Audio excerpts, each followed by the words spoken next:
The Hazari command laughed as humanity's tiny army charged into battle against the Vraks, until Earth's ancient warbeasts joined the fray, and the Vraks' blood ran in rivers. George Morris, a grizzled human veteran, stood in the troop bay of a dropship, hurtling towards the alien planet Zephyrus. The ship shook as anti-aircraft fire pounded the hull. George checked his Gauss rifle, while his commanding officer, Major Altair of the Hazari, looked on. "Ready to die for nothing, human," Altair sneered, mandibles clicking. "Your primitive brains cannot grasp that this battle is already lost." George met Altair's compound eyes. "I'm ready to show you what humans are made of." The pilot reported 30 seconds to the landing zone, where a massive Vraks force waited to wipe out the small group of Hazari and their grudging human allies. In an earlier argument with Hazari Command, George had promised victory if they let him call on some of Earth's friends. The Hazari scoffed, but felt they had nothing to lose humoring the primates. Now, as the dropship dove, Altair glared at George.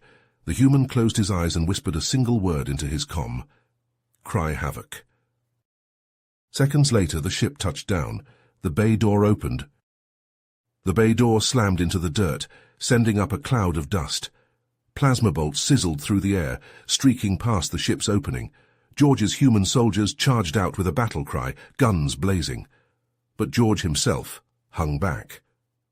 Major Altair turned to him, mandibles flared in rage. "Coward, fight alongside your warriors," Altair clicked furiously. But George ignored the insult. He strode to the edge of the ramp and raised a hand to the sky. "Earth's friends, heed my call." His voice boomed across the chaos. For a moment, the only sounds were gunfire, plasma blasts and dying screams. Altair scoffed and shoved past George, storming down the ramp. "Useless primates and your delusions." He drew his plasma rifle and sprinted towards the front line, where his Hazari were clashing with the Vraks horde.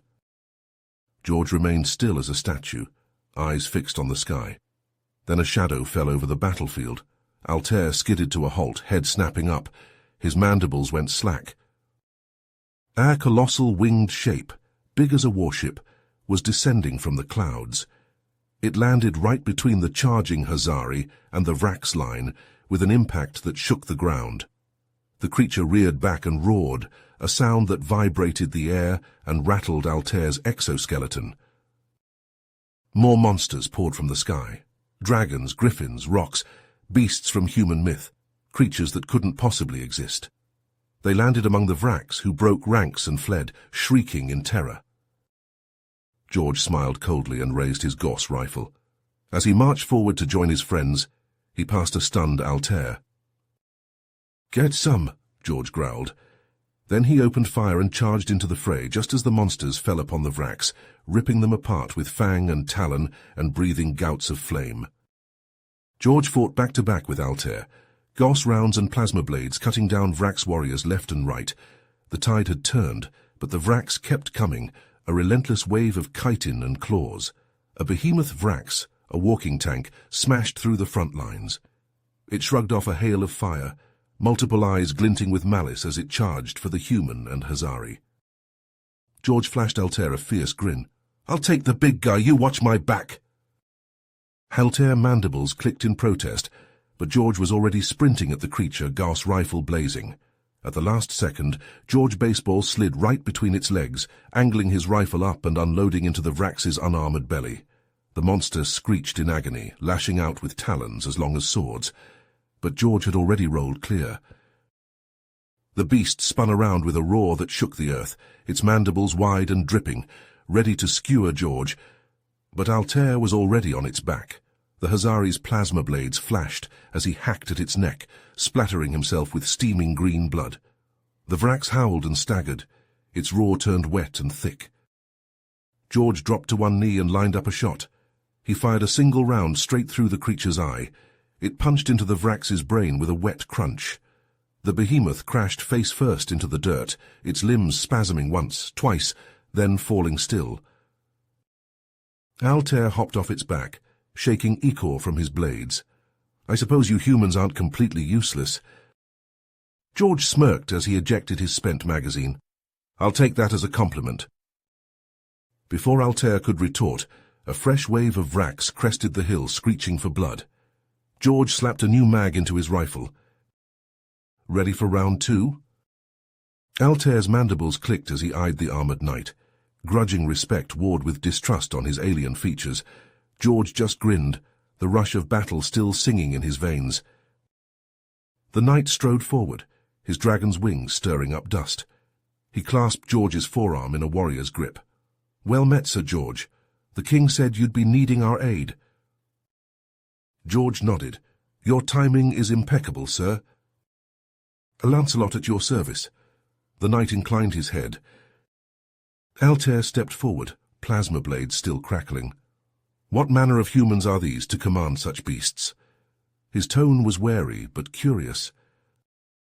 George turned to the Hazari commander. "These are no ordinary men, Altair. They are the stuff of legend, Earth's greatest champions from a time long past. They've slumbered for centuries, awaiting the call to defend humanity once more."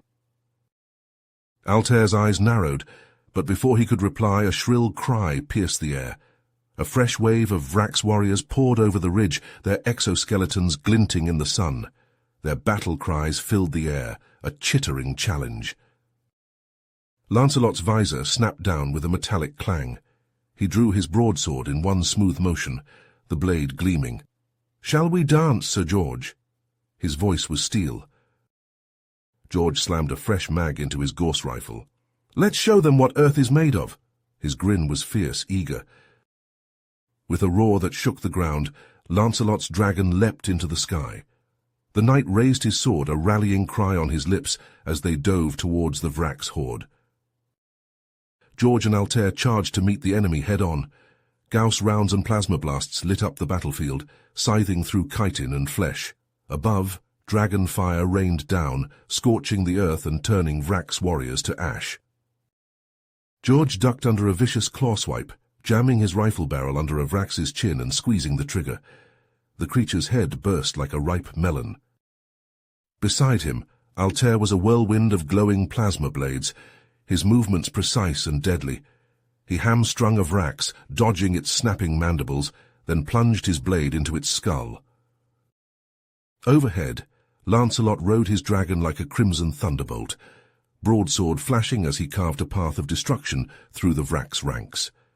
The dragon's jaws snapped and tore, talons ripping and eviscerating. The ground grew slick with blood and ichor, Vraks' corpses piling high.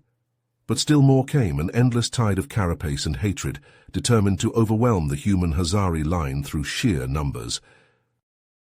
George and Altair stood back to back, a shrinking island in the surging tide of Vraks. George gritted his teeth as his Gorse rifle spat its last round, the weapon clicking empty. He slammed it into a Vrax's chitinous face, sending it reeling, then drew his combat knife. The blade flashed in the sun as he parried a claw swipe, then buried it to the hilt in the Vrax's neck. He ripped it free in a spray of ichor, spun, ducked under a thrusting spear, and hamstrung another Vraks. But for every one he cut down, 3 more took its place. Altair was a whirlwind of plasma, his blades humming as they sliced through carapace and flesh. But even his incredible speed was beginning to flag. A Vraks claw caught him across the chest, drawing a line of dark blood. Altair snarled and decapitated the creature, but the damage was done. George could feel fatigue burning in his muscles, could see it in the slowing of Altair's movements. They were being overwhelmed, the sheer numbers of the Vraks bearing them down like a weight. It was only a matter of time. Just as despair began to claw at George's heart, a sound cut through the din of battle, a clarion call high and clear, echoing across the field. The Vraks faltered, their advance stuttering to a halt. Confusion rippled through their ranks. The call came again, and this time it was answered. A chorus of howls, deep and primal, that sent a shiver down George's spine. He knew those howls, had heard them in his dreams since he was a child. "It can't be," he whispered, hardly daring to hope. But it was. Cresting the ridge, a pack of enormous wolves poured onto the battlefield like an avalanche. Their fur was grey and white, their eyes gleaming with fierce intelligence, and at their head, a wolf larger than the rest. its coat pure as driven snow. George fell to one knee, his head bowed in awe. "Fenrir," he breathed, the name reverent on his lips. The giant wolf bounded forward, eating up the ground with impossible strides. The rest of the pack followed, their howls rising to a fever pitch. They crashed into the Vrax lines like a tidal wave, unstoppable, implacable. Fenrir's jaws closed around a Vrax warrior, biting it in half with a savage twist. His packmates fell upon the insectoid aliens, tearing and rending with wild abandon. Vrax screamed as they were dragged down, their armor no match for the wolves' fangs. New strength surged through George's veins. He rose, knife in hand, and threw himself back into the fray with a battle cry. Beside him, Altair roared his defiance, plasma blades flashing. Heartened by the arrival of these ultimate predators, they fought with renewed vigor. George ducked and weaved, his blade finding gaps in Vrax armor, spilling entrails onto the churned earth. Altair was a blur of motion, plasma hissing as it sliced through chitin. In mere moments the tide had turned. The Vrax broke, fleeing before the terrible onslaught of the wolves. Their chittering screams faded into the distance as they disappeared over the horizon. George turned to Altair, a weary grin on his face. "We did it," he panted, wiping sweat and ichor from his brow. "Earth's legend saved us all." But Altair wasn't smiling.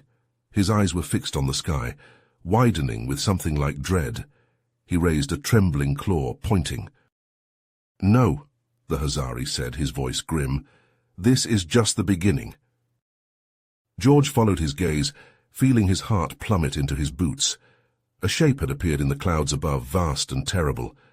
As it descended, George's mouth went dry with fear. It was a Vrax dreadnought, a behemoth of a ship. It dwarfed any vessel George had ever seen, blotting out the sun with its bulk. As it dropped towards the planet's surface, George knew with sinking certainty that their true trial was only just beginning.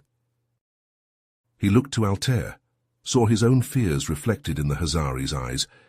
Then he turned to the wolves, to the dragons and knights, still catching their breath on the field.